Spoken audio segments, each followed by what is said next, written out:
Welcome to Stories That Sell, the podcast for business owners who want to create real connection through their content. I'm your host, Naomi Rose, and each week I will be speaking with an incredible person talking about their stories from behind the business. Not just what they do, but who they are. Because behind every business, there's a person, and the person is the reason people choose to trust you, buy from you, and recommend you. So in these conversations, we go a bit deeper than the surface level offers that you might have. We talk about the journeys, the decisions, the moments that shape them, and the stories that have built relationships, their reputation, and the way they show up today.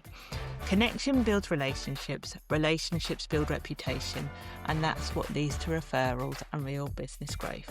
Let's get on with today's episode.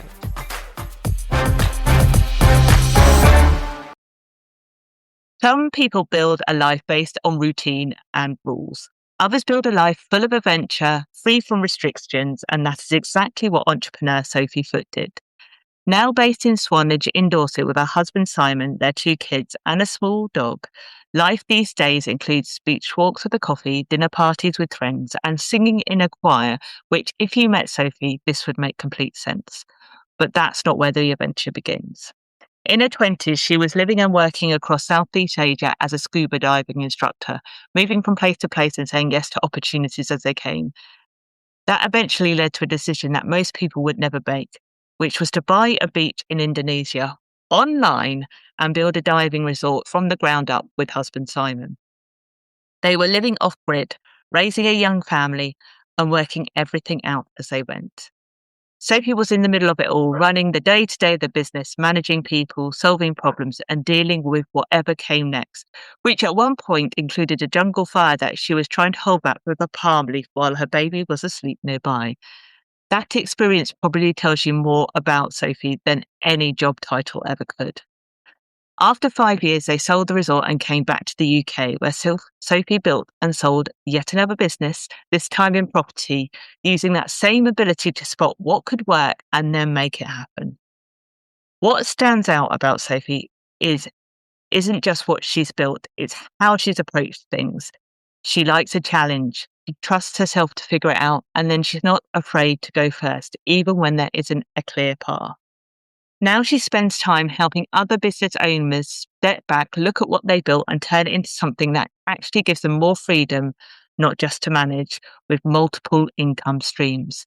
Because she's done it herself more than once in the ways that most people would never attempt. As Sophie says, we could all be queens in business and still love our lives. Sophie, welcome to Stories That Sell. Thank you. Can you go into every room I go in, but before me, and then do my introduction? Because that was I would love really that. nice. I would absolutely love that. That would be such fun to be able to Be go my and do that. announcer. Yes, I could be like the warm-up act before the actual main event. That would be great. I mean, I'm absolutely in awe of you because you will absolutely just kind of go, this is what society says, but I'm just going to do this. I'm just going to get on with it. I want to buy an island. Let's have a look online and go for that. Yeah. I just love that attitude. Whereas most people would go, oh, I can never do something like that. And their mind would just be limited. Whereas you've got this amazing growth mindset. Where has that kind of ability to just kind of go, yeah, sure, let me just get on with it. How do I do that? Where's that come from? That's a good question. I think I was brought up to just give everything a go. Give everything a go. Get stuck into things.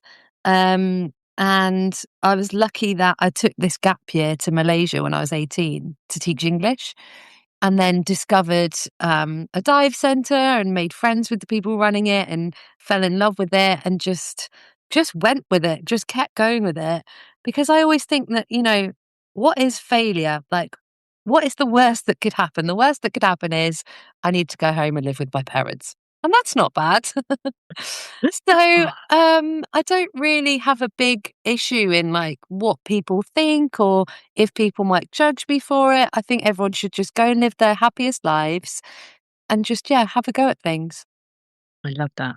Most people wouldn't do these kind of things because it's fear. It's fear of that. Do you get scared of things or do you just kind of go, what will be, will be? Yeah, I just give it a go. I mean, I always have a plan. So when we decided to do the business in Indonesia, we went and visited the beach. And then we spent probably a month figuring it out, putting a business plan in place, doing the market research. I knew it was the best place in the world for diving. So there's your demand. We costed up the whole thing. We were visiting suppliers. We got legal advice. So there it isn't a just fuck it, let's do it, if I'm allowed to swear, even though I Cool. do have that kind of attitude and enthusiasm for things. But I will weigh things up and think, is this worth my time? Let's not just have a go and then figure out that it wasn't. Let's put a plan in place, a 5-year strategy. Let's build it to sell it. So there has always been a bit of a plan going on. Yeah. But then it's right, let's go for it. Let's go for it. And just for people that have maybe not heard the story of the fact that you brought an island online or a beach, which then came attached to an island that, Yeah. but it didn't have anything on it. It was a remote island. Is that Yeah. correct? The island had a small village and maybe 2 or 3 small resorts, quite far apart from each other. So yeah, very off the beaten track. Yeah, it sounds it. How do you go about kind of going, okay, right, we're gonna build here, we're gonna develop a business here, I'm gonna bring staff in. How? Just how do you kind of even I wouldn't even know where to begin with that. In your kind of planning, what was it like? What were the first steps you took to kind of getting to a point where you think, okay, I could turn this into a viable business and it's all possible? Well, we had a bit of a vision for it. So we said we can fit 8 cottages on here. Okay, if we have 8 cottages, we can have 16 guests in the high season, which will be April to September. So we know what our revenue can be from accommodation. Those guests are probably going to do at least 2 dives a day. So we could project that revenue as well. Okay, is that going to cover the cost of the resort, which would be our generators, our fuel for electricity, and our whole water system, which was basically a well that we had dug. So we basically costed up the entire thing for the next 5 years on day one to think, is this a viable business? And diving is really profitable because you're selling air. So, for example, if someone came to stay with us, we were basically a backpacker resort. Like we had bungalows, like we didn't have aircon, we had fans, we were in the middle of the jungle and on the beach. It was absolutely beautiful, but pretty basic. So we charged about 30 quid a night. And that included 3 meals. You got your breakfast, lunch, and dinner. So the accommodation was dead cheap, but then the diving was 30 quid a dive. So people would do 3 dives a day. So you're already making 120 quid a day on that. Then they would rent equipment for us. So that's 150 quid a day. So now you've got that revenue times on an average 10 people at a time in the resort, and you can times that through the season. So it's a good profitable business. And then the costs in Indonesia were quite cheap. Supplies are cheap. Staff wages are very cheap. We paid people about 200 or 300 quid a month, which is the national wage in Indonesia. And Mm. we'd always pay more than the average wage. And we would encourage our guests to leave tips and things like that. So yeah, it's about costing it all up beforehand and thinking, okay, is this profitable? And it was. And that is just, and I think this is what's really important because when people would see that story on the outside, they would assume you just went, oh, I'm just going to sod my life in the UK. I'm going to get out of routine and I'm just going to live my whimsical life over there. But actually, what you have created is structure and a plan in a place full of adventure and built a business out of that. And most people don't see that bit. They see the whimsical, I brought an island and we just went for Yeah, it. everyone who visited us went, "You're just like on holiday every day?" And we'd smile and be like, "Yeah." But I'd also have the staff wage list in my head, which guests are arriving tomorrow, emails I need to do, admin I need to do. Like I knew how much fuel we had on site for our boats and our generators. I knew which dive gear needed servicing. We had boat engines and compressors. And it's like any business, there's a million things to think about. We just happen to be on an Indonesian beach.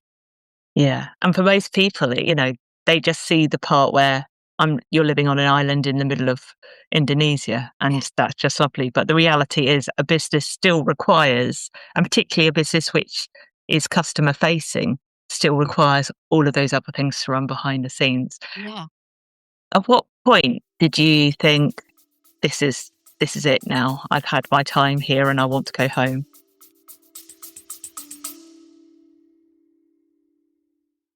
Just taking a very short break to tell you about something I've got that I absolutely love and think you will love too. Now, I know how many of you hate creating content, and it's my area and zone of genius. That is exactly why I've created my really fun filming days. And yes, content can be fun. So if the thought of creating reels makes you cringe, or you are sitting there wondering what on earth to film, this is exactly what you need. On a really fun filming day, you'll be with me and 3 other amazing business owners to create a bank of content in one go, so you're not constantly setting up your camera, trying to think of ideas, or putting it off until next week again. In just 3 hours, you'll leave with over 60 reels and 30 photos that can be used over the next 3 months and reused and repurposed however you want. And I have got sessions coming up all over the UK. To find out more, check out the link in the show notes, or just drop me a message with the word fun and I'll send you the details. I think I never wanted to go home because it was literally my dream. Like, as soon as I had my gap year in Malaysia and I was diving, I was absolutely hooked. And I was like, one day I'm going to have my own resort. Um, but then my husband, Simon, bless him, engineer from Devon, he moved to Indonesia having done 13 dives and then became a diving instructor and got into it. But he was responsible for keeping the whole thing running. And that was a lot for him. And he had his stressful moments. We both had our stressful moments. But if there was a leak or the generator went off or something like that, you've got guests that you need to keep happy and you need to fix it straight away. And so that was a lot of pressure on him. So that was part of the decision. And we had our kids out there, which was amazing. But when they were sort of 1 and 2, we started thinking about their education. And we thought the best thing for them is to go and get educated in the UK. Because we're living our dream. It's not like we don't want to push it on them. And we thought we've gone from nothing to a decent business now. So it's in a really good place to sell. Yeah, I really love that. What was it like starting a business with your husband? What was it like kind of because I have had family run business where both my husband and my dad have been involved in it. And it was, some days were good, some days definitely weren't. Yeah. Yeah. Anyway. I mean, when we got there, I was 26 and he was 25. So it's just this big adventure, and we immediately split everything. We immediately split it. So he was based on the island, getting the build team in, getting stuck in every day. He learned Indonesian a lot quicker than me because he was just surrounded by the guys. I spent the first couple of months on the mainland in the cheapest guest house you can find, going to McDonald's or a hotel or anywhere that had Wi-Fi to build the website and start drumming up customers. And so we had this really good separation because we can't really do things together. Like if we try and cook a meal together, we're like, no, what? Why are you doing that? Can you not touch that? So we knew we had to separate it. So he was very much operations and I was like sales, marketing and dive instructing. And we found that in our second business as well, the property business. We're like, you do that, I do that. We'll check in with each other. But yeah, we do work in different ways and we have had our disagreements, but you're Yeah, kind of working towards the same goal, I think, in the end. yeah. And I think that's really, really true, to be able to recognize that you can't work doing the same things together, and being open enough to be able to kind of go, right, you need to do this and you need to do that. And it was definitely maybe some of the more challenging parts I found with my husband, because technically he was supposed to be a silent partner. Um, some days he was definitely not silent, and some days I would absolutely need him to help out and step in and just get stuff done when I couldn't do stuff. So I totally relate to that. Have you been back to the island since you sold it? Yeah, so we sold it in 2018 when the kids were 1 and 2, and we went back in 2024. And I couldn't believe, like, it had been, what is that? 6 years? Yeah. Because the kids were then 8 and 9 or 7 and 8. And so they were ready. They were ready to do that long haul flight, and they'd seen the videos, they'd seen the pictures, they know they were born there. There's lots of pictures here of, like, sunsets on the boat and underwater pictures and stuff, so they know the whole story. And it was amazing going back. We flew in and, um and our driver was there to pick us up. He's like, "Hello," because 'cause they'd arranged it and they still used him. "Hello." And, our boat captain's daughter met us at the airport because we'd been sponsoring her through, tourism college, and she came with, like, a sash for each one of us. It was really sweet. And then we got to the boat and all the boat guys were there, and it was just like a celebration. And then we walked through the village on the island, and it was like going back in time because we were like, "Oh, they're the guys that built the resort, and she was our first nanny, and she was our first cook." And it was so lovely to see everyone. And our Mm, friend was managing it because we had brought in managers every summer to help us, and the current owners, they didn't have an easy time of it because they bought the resort, and then 2 years later was the pandemic, so they left, and they've kind of barely been back because, you fall into other things. mm. So one of them got a job in Belgium, and their kids started getting older and got into school, and so they've been back and forth to oversee it, but our friend has been managing it. So it was really fun to go back and see him and see what had happened over the pandemic, really. It was amazing. Yeah, I mean, I can't imagine what it must be like to, because in some ways you think, well, an island, perfect. We're away from everything in the middle of a pandemic, but Mm. it's still a business at the end of the day. It still needs income. Yeah. Yeah, I think if we'd been there during the pandemic, we might have just stayed and just gone fishing a lot because we'd built, like, such good links with the community. Like, we started an NGO, we were teaching English at the school, we employed half the village at one point. But because they'd only been there a year or so, I don't think they'd felt as kind of dug in. So they just left and asked one of the staff to look after it, and then came back 2 years later. Yeah. Yeah, I mean, I can't imagine kind of buying a business and then being in that kind of place. I mean, I started my first business about 15 months before the pandemic, so I Yeah. know it's Yeah. it's kind of it was such an odd time. But you were in property by this point when it kind of came into the pandemic, and you kind of gone into, is that correct? You were doing property investment by the time of the pandemic, or was that after?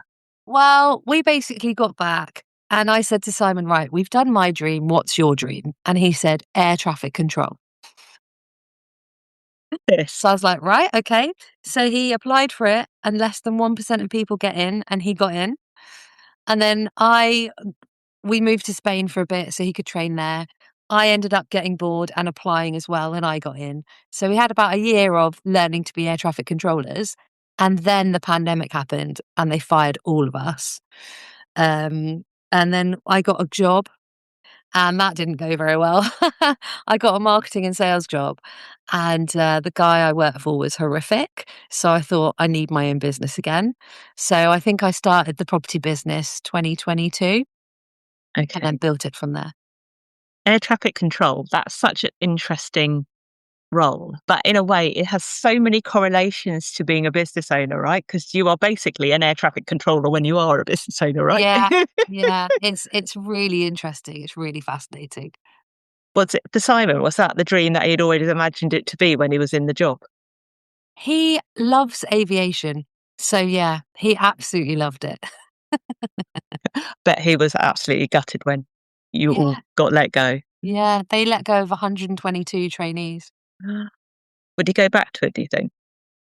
Well, we've reflected on it since, and it's quite a fun job. It's very, very well paid, but it's all shift work. And And we really like the life we've built where we can take the kids to school and take them to the beach after school. And we wouldn't be able to do any of that. No. What, uh, when you came back and thought, I really want to start my own business again, what drew you to property? What was it about property? Because obviously you built a community. Was it the same sort of feeling that made you think, I actually want property as part of my business? It was just the business model. I just thought I need to get out of this job. I need a business model that I can start and scale quickly. And that looks good.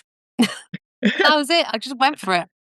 I love it. And you had what? I mean, you've just sold the business recently, haven't you? So now you're kind of in this unique position where you're kind of being able to look at how you can best help other people sort out their passions in life and live their best lives and be able to do things like take the kids to the beach after school and all of those kind of things, which sometimes in reality, the life of an entrepreneur, it starts out with this dream of I'm going to have all the freedom in the world, but Yeah. actually it doesn't happen. You end up being a slave to your business. Yeah. Yeah, you can work all the time. And especially in the first few years of business, you have to work all the time to get it to a decent place. And you have to learn all the things and fail and go through that horrible cash flow roller coaster.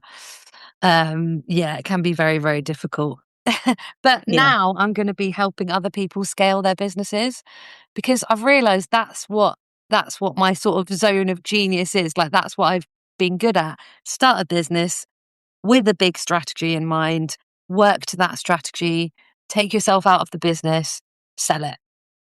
Yeah. And what I love is the fact that you started the property business from literally zero. Yeah. There wasn't like some people have massive investments from things, but you didn't. You just went, Yeah. I need a different career path because I do not Yes. like this one. Yeah. And it is possible to do that. And I think so many, particularly at the moment, and there's a lot of mindset around how business online is hard. AI is changing the world. We have to be doing all of these things differently now. And there's a lot of people that are like just sitting there kind of in paralysis going, Yeah. well, I can't. I need more investment in order to grow my business. And sometimes that's not always the case though, is it? I think you just need a good plan. I think a lot of people start a business with something they're really good at or something they're passionate about, and they get the hang of it and they get a place where they can get customers, they know how to get leads, they don't need to know what a funnel is anymore. They've got a bit of a social media strategy kind of, so they know they can get clients. But they haven't got this long-term plan of how am I going to exit this? What is the plan? People are telling me to scale, but I don't really know why. Okay, I can make more money. So I think it's just important to have that plan because otherwise you don't know. Should I be using more AI? Should I be showing up live to be a personal brand? Should I go to events? What should I be doing? If you've got your plan to scale, then you just do what it says. Just do what it says. It's And simple, if right? you're really good at what you do, you'll be able to help people with that because you'll be able to explain, if you do this with me, I can help you so much and I can get you there. And I think that's the kind of key to doing it. With the property business, when you started that thinking, I just need to do my own business again, did you start that with the aim to sell it? Yes. So I could see it as a model. I looked at it as a 5-year thing. I like doing things in 5 years. Because you're nearly there, you could touch it. And so I thought, okay, if I can get 30 properties in 5 years, that will be X revenue, X profit. At this point, I'll need this staff member. And I just built it based on that plan. I lo- that is such a, I love that. And I mean, just for the listeners, plans don't always go to plan. You've demonstrated that throughout having brought an island and having to deal with things like fires and things like that, which, you were reliant on a boat as your main mode of transport, which you don't have fire engines just sitting around the corner waiting to help you. You have to figure out the solution to that and just, you know, use your own skill set and ask for help. I think what is interesting though, because when I opened my first business, a cafe, bar, and bakery, my aim was always to franchise that, make it bigger. Unfortunately, the pandemic had other ideas and the cost of living crisis hit. And it wasn't going to be able to be scalable. because it was basically just about kind of breaking even, and I had to make that choice to close it. When I started this business, I started it with a very different mindset of I will eventually sell this business, Mm. which I never would imagine doing that with my first business because I was so emotionally attached to it. It was named after my grandmother. So I think a lot of people do start businesses, and often their first business, without that thought of I will sell this. Yeah.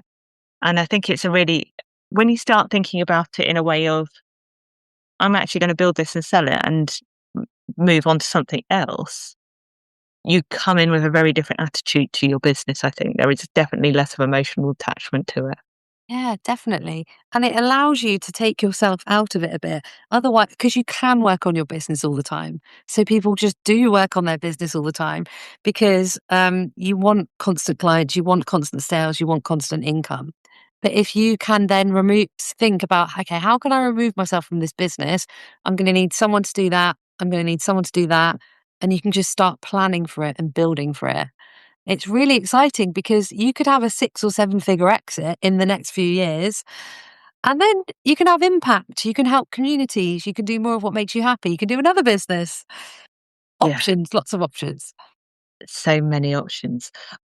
I want to talk a little bit actually about, you touched on it already, about cash flow, Mm, because I think I was very naive around finances. Not naive in the sense of I didn't understand them. I had the business plans and everything.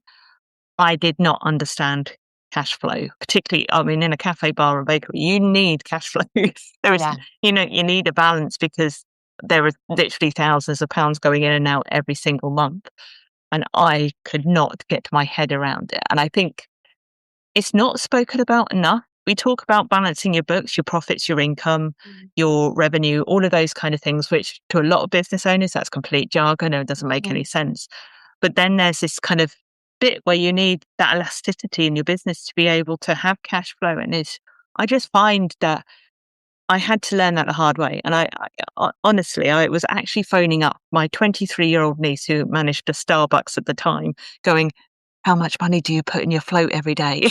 Because I had yeah, no idea. And yeah, she was like, well, this is how much we do. And she broke it all down. I'm like, how many 50p's do I need? And it's just even stuff like having the cash flow in the float. No idea. yeah, And it's completely different well, it's not, but it is completely different for an online business because it's a very different operation. yeah. What would you be your advice for people that are maybe struggling with the kind of cash flow thing? Because I hear so many people say, I can't afford to invest in that right now, or I just can't do that because I need more income coming in. Yeah. What would be your advice from having, and with kind of like their multiple income streams in mind for people that are struggling with Yeah. this? I think firstly, it's totally normal. Everyone has cash flow issues in the first year or two. And we're not taught it at school. No one's teaching it. So we have to figure it all out. That's why it's so difficult. Um, with my with my property business, I've got a weekly cash flow spreadsheet, which I can share as a resource because it really helps you sleep at night. Because I think as you're building a business, you're constantly investing. You have to buy stuff to then sell stuff, basically. You have to invest to grow. And that can be really painful. Like I would take on a new property, spend thousands on the refurbishment, run out of money, and then know that I had bills coming out the next month and just be like, oh my God, how am I going to do this? And I remember confiding in someone and being like, I don't know if I could do this. I feel like a failure, like I've got no money. And he just said, yeah, normal, totally normal. And I was like, what? And everyone I've spoken to says totally normal. Cash flow, roller coaster, normal. So you just have to get used to it. Get a good weekly cash flow spreadsheet. And yeah, speak to other businesses, like get that support network around you because it is totally normal. Build it into your business plan, have a good business forecast. And then you mentioned multiple streams of income. You know, you can do things like get an investment pot, get some money into index funds. You can use your knowledge and put it into a digital product. You can do consulting, you can write a book, you can have lots of different income streams to help and support that cash flow. Yeah, I I absolutely love that. Do you think? I mean, cash flow totally normal as a problem in business? Should it be though?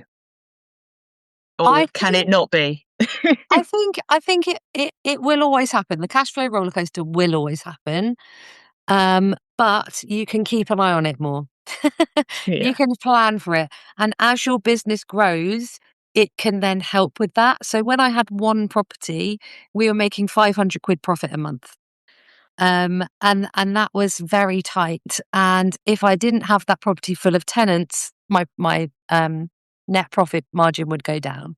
When we had 40 properties, we were bringing in much more. It didn't matter if we had a few void periods. It didn't matter if all the bills came in on the same day because we had that big cash flow buffer to deal with it. So it does get easier. I think the most painful bit is when it's tight and when you don't know what's happening. So when you get a weekly cash flow spreadsheet, you can enter all of your outgoings for the next 12 months. You can try and predict your income for the next 12 months, and that will help you sleep at night. And then if you do want to invest in something else, like you want to go on a retreat or you want to buy a course or you need a new printer or a laptop, plug it in. What does the cash flow spreadsheet say? Is it still green or has it gone red? And so those kind of tools I think can be really helpful. Yeah, I love that. And again, I think this comes down to your ability to plan as well, like having that, knowing that plan, what that looks like, and being aware of it. Um, Before I wrap up this podcast, it would be amiss of me not to talk about the fact that you are a singer and you sing in a choir. And I've heard you sing, you've got a beautiful voice. What is your favourite style of music to sing? Oh, that's a very good question. Um, I mean, anything. Like when I go to my choir, we're called Love Soul, and there's a lot of like choreography, stepping to the side and kicking. It's just so joyful, just being in the sound, making the sound, moving your body. The two songs we're working on at the moment are Azizam by Ed Sheeran and I Will Get to You by James Morrison, which is really beautiful and quite emotional, and the harmonies are really nice. So all of it. Oh, beautiful, beautiful. Sophie, where can people find you that want to connect with you? You can find me on Instagram, Sophie Coach by the Beach. Do you know, and also I really highly encourage you to go and follow her channel because I absolutely love her content. Sophie, it's been an absolute pleasure talking to you. I'll put all your links in the show notes so people can connect with you and find you afterwards. Thank you for joining me on Stories That Sell. Thank you for having me. Thank you so much for listening to another conversation on Stories That Sell. If you enjoyed this episode, don't forget to check out the show notes for anything we talked about today. I'd love to hear what your biggest takeaway was from today's episode. So tag me on Instagram, LinkedIn or Facebook and share it to your stories. I always love hearing what resonates with our listeners. And if you haven't already, make sure you're following the podcast, subscribe, leave a review and send it to all of your friends. I'll see you on the next episode.